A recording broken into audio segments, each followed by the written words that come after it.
দালাল তুই আমার 8 লাখ টাকা দিয়ে এই বরফের দেশে এনে ফালাইলি। এক পানির পোলার ভিডিও দেখছি, ঠিক আছে? ওই কইতেছে মানে দালাল তুই আমার 8 লাখ টাকা দিয়ে এই বরফের দেশে এনে ফালাইলি।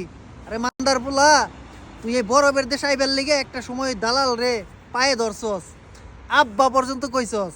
এইগুলা জানা আছে আমাকে, ঠিক আছে? এই ইউরোপে ঢুকার লিগে পোলা পান দালাল রে কি পর্যন্ত বলতে পারে এটি আমাদের জানা আছে, ঠিক আছে? এদিকে আয় বন্ধু। তো ওই পোলাটার ভিডিও দেখতেছি, মানে এরকম ও এ আর কি, এই বরফ ধরে ভিডিও করতেছে যে আমার এমন জায়গায় ফেলাইছস, বরফের দেশে এনে ফেলাইছস 8 লাখ টাকা দিয়ে।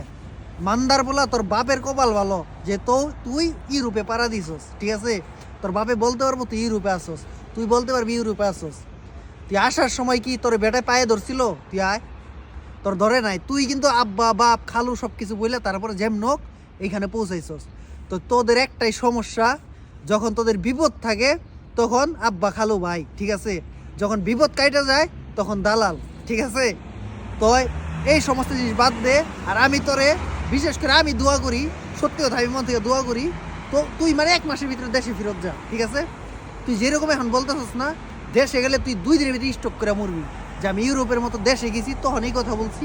আর এখন আমি কই থেকে কই ফেরত এলাম, ঠিক আছে?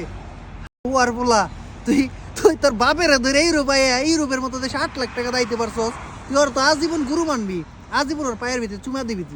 তুই এখন আয়া কইতেছস দালাল 8 লাখ টাকা দিয়ে আমার বরফের দেশে এনে ফেলাইছে। আর বলা তোর বাপে জীবনে ইউরোপে কোনো কিছু চোখে দেখছে? শালার ঘরে শালা গালে